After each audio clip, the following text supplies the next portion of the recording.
Hi all, അസ്സലാമു അലൈക്കും, welcome back. അപ്പോൾ എങ്ങനെ എല്ലാവർക്കും സുഖമല്ലേ? അപ്പോൾ ഞാൻ നിങ്ങൾക്ക് വേണ്ടി നമ്മളെ സാധാ ചോറിൻ്റെ അപ്പുറം കഴിക്കാൻ പറ്റുന്ന നല്ല അടിപൊളി കൂന്തൽ വറ്റിച്ചത് എങ്ങനെ ഉണ്ടാക്കാമെന്ന് കാണിക്കാൻ വേണ്ടിയിട്ടാണ് കേട്ടോ. അപ്പോൾ നിങ്ങൾ ഇതുവരെ സബ്സ്ക്രൈബ് ചെയ്യാണ്ടാണ് എൻ്റെ വീഡിയോ കാണുന്നുണ്ടെങ്കിൽ എൻ്റെ ചാനലൊന്ന് സബ്സ്ക്രൈബ് ചെയ്യുക. അതേപോലെ കൂടെയുള്ള ബെല്ലൈക്കണും കൂടെ പ്രസ് ചെയ്യാം. അതേപോലെ തന്നെ ഞാൻ കുറേ വീഡിയോസൊക്കെ അപ്ലോഡ് ചെയ്തിട്ടുണ്ട്, അതൊക്കെ ഒന്ന് കാണാം കേട്ടോ. അപ്പോൾ അങ്ങനെ സിമ്പിളായിട്ട് കൂന്തൽ വറ്റിച്ചത് ഉണ്ടാക്കുന്നത് കാണാൻ വേണ്ടിയിട്ട് വീഡിയോ ഒന്ന് ഫുള്ളായിട്ട് കാണാം കേട്ടോ. അപ്പോൾ അതിന് വേണ്ടി ഞാനൊരു ചട്ടി വെച്ചിട്ടുണ്ട്. ചട്ടി നല്ലോണം ചൂടായി വന്നതിന് ശേഷം അതിലേക്ക് ഞാൻ കുറച്ച് വെളിച്ചെണ്ണ ഒഴിച്ച് കൊടുത്തിട്ടുണ്ട്. എന്നിട്ട് കുറച്ച് ഉലുവയും കൂടിയും ചേർത്ത് കൊടുക്കുന്നുണ്ട്. ഉലുവ ഒന്ന് നല്ലോണം മൂത്ത് വന്നിട്ടുണ്ടെങ്കിൽ ഇഞ്ചിയും വെളുത്തുള്ളിയും ചേർത്ത് കൊടുത്ത് ഒന്ന് നല്ലോണം തന്നെ ഇളക്കി കൊടുക്കാം. എന്നിട്ട് ഇഞ്ചിയും വെളുത്തുള്ളിയും നല്ലോണം വാടി വന്നിട്ടുണ്ടെങ്കിൽ അതിലേക്ക് കുറച്ച് കറിവേപ്പിൻ്റെ ഇല ഇട്ടെടുക്കാം. പിന്നെ ഉള്ളിയും പച്ചമുളകും ചേർത്തെടുക്കാം. അപ്പോൾ ഇതിലേക്ക് 2 ചെറിയ ഉള്ളിയാട്ടോ യൂസാക്കിയത്. അപ്പോൾ നമ്മൾ കൂന്ത എടുക്കുന്നതിൻ്റെ അളവിനനുസരിച്ച് ഉള്ളി ചേർത്തെടുക്കുക എന്ന് വെച്ചിട്ട് ഒരുപാട് ചേർത്ത് കൊടുക്കണ്ട. അപ്പോൾ നമ്മളെ കറിക്കൊരു മതിരിപ്പ് വരും. എന്നിട്ട് ഉള്ളി നല്ലോണം ഫൈനായി നല്ലോണം വാടി കിട്ടുന്നവരെ നമുക്ക് ഉള്ളി ഒന്ന് വാട്ടിയെടുക്കട്ടോ. എന്നിട്ട് ഇതിലേക്ക് 2 ചെറിയ തക്കാളിയും കൂടി ചേർത്ത് കൊടുക്കുന്നുണ്ട്. എന്നിട്ട് നമുക്കിതാ തക്കാളിയും ഉള്ളിയും എല്ലാം കൂടെ നല്ലോണം തന്നെ ഒന്നും കൂടെ വാട്ടിയെടുക്കാം കേട്ടോ. അടിച്ച് വെച്ച് വാട്ടിയെടുത്തിട്ടുണ്ടെങ്കിൽ നമ്മൾ ഉള്ളിയും തക്കാളിയൊക്കെ തന്നെ പെട്ടെന്ന് വാടിക്കിട്ടും. ഇനി ഇതിലേക്ക് ആവശ്യത്തിനുള്ള ഉപ്പ് ചേർത്ത് കൊടുക്കാം. ഇനി ഇതിലേക്ക് ഞാനിത് മസാലപ്പൊടി ചേർത്ത് കൊടുക്കുന്നത് 1.5 ടീസ്പൂൺ സാദാ മുളക് പൊടിയും 1 ടീസ്പൂൺ കാശ്മീരി ചില്ലി പൗഡറും കൂടി ചേർത്ത് കൊടുക്കുന്നുണ്ട്. പിന്നെ ഇതിലേക്ക് 1/2 ടീസ്പൂൺ മഞ്ഞൾപ്പൊടിയും അതേപോലെ തന്നെ 1/2 ടീസ്പൂൺ പെരുംജീരകത്തിൻ്റെ പൊടിയും കൂടി ചേർത്ത് കൊടുത്ത് നമ്മൾ മസാലപ്പൊടീൻ്റെ ഒക്കെ പച്ചമണം മാറുന്നത് വരെ നമുക്ക് നല്ലോണം തന്നെ ഇത് വാട്ടിയെടുത്തെടുക്കാം. എന്നിട്ട് ഇതിലേക്ക് നല്ലോണം കഴുകി വൃത്തിയാക്കി കട്ട് ചെയ്ത് വെച്ച കൂന്തളും കൂടെ ചേർത്ത് കൊടുക്കാം. എന്നിട്ട് വീണ്ടും നല്ലോണം നമ്മളെ ഉള്ളിയും പച്ചമുളകും നമ്മളെ മസാലകളും കൂന്തളും എല്ലാം കൂടെ നല്ലോണം മിക്സായി വരുന്ന രൂപത്തിൽ നല്ലോണം തന്നെ ഇത് വാട്ടിയെടുക്കാം. നല്ലോണം മിക്സാക്കിയെടുക്കാം.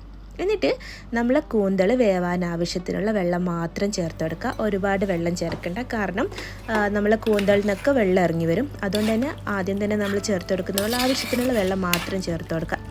എന്നിട്ട് വീണ്ടും നല്ലോണം മിക്സാക്കി വെച്ചതിന് ശേഷം നമുക്കിത് അടിച്ച് വെച്ച് വേവിച്ചെടുക്കാം. അടിച്ച് വെച്ച് കഴിഞ്ഞാൽ ആദ്യത്തെ 1-2 മിനിറ്റ് നമുക്കിതൊരു ഹൈ ഫ്ലെയിമിൽ വെച്ചെടുക്കാം. പിന്നെ നമ്മളിത് സ്ലോ കുക്ക് ചെയ്തിട്ടാണ് എടുക്കാൻ പോകുന്നത്. 1-2 മിനിറ്റ് കഴിഞ്ഞിട്ട് ഞാനിത് അടുപ്പ് മാറ്റി നമ്മൾ മൂടി മാറ്റിയിട്ട് വീണ്ടും നല്ലോണം തന്നെ ഒന്ന് മിക്സാക്കി എടുക്കട്ടോ. അപ്പോൾ നോക്കിക്കേ, നമ്മൾ നേരത്തെ വെച്ചതിൽ നിന്നും നമ്മളെ കൂന്തലിൽ നിന്നും വെള്ളമൊക്കെ നല്ലോണം ഇറങ്ങി വന്ന് കിട്ടും. ഇനി ഇതിലേക്ക് കുറച്ച് ഗരം മസാലപ്പൊടിയും അതേപോലെ തന്നെ കുറച്ച് കുരുമുളകിൻ്റെ പൊടിയും കൂടി ചേർത്ത് കൊടുക്കുന്നു കേട്ടോ. എന്നിട്ടിത് വീണ്ടും നല്ലോണം മിക്സാക്കി എടുത്തതിന് ശേഷം നമ്മളിത് ഇനി സ്ലോ കുക്ക് ചെയ്തെടുക്കാൻ കേട്ടോ പോകുന്നത്. അപ്പോൾ എന്ന് വെച്ചാൽ നമുക്ക് എത്രത്തോളം ഗ്രേവി വേണം, മീൻസ് ഇപ്പോൾ നല്ല കുറേ ഗ്രേവി വേണമെങ്കിൽ ഒരുപാട് നേരം വറ്റിച്ചെടുക്കേണ്ട. അതേ സ്ഥാനത്ത് നമുക്ക് നല്ലോണം വറ്റിച്ചിട്ടാണ് വേണമെങ്കിൽ കുറച്ച് കൂടുതൽ ടൈം തന്നെ സ്ലോ കുക്ക് ചെയ്ത് നമുക്കിത് വറ്റിച്ചെടുക്കാം കേട്ടോ.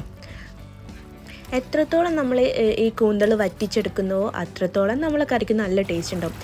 ഇനിയിപ്പോൾ ഗ്രേവി കുറവായതിനെക്കൊണ്ട് നമുക്കിത് ചോറിന് കഴിക്കാൻ തേയോ എന്നുള്ള പ്രശ്നമൊന്നും വേണ്ട. കാരണം എന്ന് വെച്ചാൽ ഇതിൻ്റെ ഗ്രേവി നല്ലോണം വറ്റി വന്നു കഴിഞ്ഞാൽ കുറച്ച് മതി. നമ്മളൊരു ചമ്മന്തി കൂട്ടി കഴിക്കില്ല, അപ്പോൾ ഒരുപാട് ചോറ് കുറച്ച് ചമ്മന്തി കൂട്ടി കഴിക്കില്ല. അതേപോലെ തന്നെയാണ് കുറച്ച് ഗ്രേവി മാത്രം മതി നമുക്ക് നമ്മൾക്ക് ആവശ്യമുള്ള ചോറ് ഫുള്ള് കഴിച്ചെടുക്കാൻ കേട്ടോ. നമ്മൾ ഒരുപാട് ലൂസാക്കി കറി വെക്കുന്നതിനേക്കാളും എത്രയോ ടേസ്റ്റാണ് ഇതിങ്ങനെ വറ്റിച്ച് കറിയാക്കി എടുത്താൽ. നല്ല അടിപൊളി ടേസ്റ്റാണ് കേട്ടോ. അപ്പോൾ ഒരു പ്രാവശ്യം കൂന്തൽ കിട്ടുമ്പോൾ നിങ്ങൾ ഇതേപോലെ ഒന്ന് വറ്റിച്ചുണ്ടാക്കി വെക്കും. പിന്നെ കൂന്തൽ കിട്ടുമ്പോൾ എപ്പോഴും നിങ്ങൾ ഇതേപോലെ തന്നെ ചെയ്തേയുള്ളൂ. അപ്പോൾ ഞാൻ കുറച്ച് ചോറ് വിളമ്പിക്കുന്നുണ്ട്. ഇതിലേക്ക് നമ്മളെ കൂന്തലും കൂടെ വിളമ്പാൻ പോവാണ് കേട്ടോ. ഇങ്ങനെ കൂന്തൾ വറ്റിച്ചെടുത്ത് കഴിഞ്ഞിട്ടുണ്ടെങ്കിൽ നമുക്കിതിൻ്റെ കൂടെ എക്സ്ട്രാ കറിയൊന്നും വേണ്ടി ആവശ്യമില്ല കേട്ടോ. ഇത് മാത്രം മതി നമുക്ക് ചോറ് കഴിച്ചെടുക്കാൻ. അത്രയ്ക്കും നല്ല ടേസ്റ്റാണ്. ഒരുപാട് കറീൻ്റെ ആവശ്യങ്ങളൊന്നും വേണ്ട. ഇതുപോലെ നല്ല വറ്റിച്ചെടുത്ത് നല്ല ഇതിൻ്റെ ഗ്രേവി മാത്രം മതി നമുക്ക് ചോറ് കഴിക്കാനും.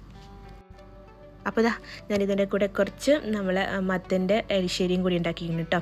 അപ്പോൾ എന്തായാലും ഒരു പ്രാവശ്യങ്ങൾ ഇതേപോലെ തന്നെ ട്രൈ ചെയ്ത് നോക്കാം. പിന്നെ നിങ്ങളിങ്ങനെ മാത്രമേ ഉണ്ടാക്കുള്ളൂ. അപ്പോൾ എൻ്റെ ചാനൽ ഇതുവരെ സബ്സ്ക്രൈബ് ചെയ്യാത്ത ആൾക്കാർ എൻ്റെ ചാനലൊന്ന് സബ്സ്ക്രൈബ് ചെയ്യുക. എൻ്റെ വീഡിയോസൊക്കെ ഇഷ്ടമായിട്ടുണ്ടെങ്കിൽ ലൈക്ക് ചെയ്യുക, ഷെയർ ചെയ്യുക, കമൻറ്റ് ചെയ്യുക. അപ്പോൾ അങ്ങനെ thank you for watching my video. By.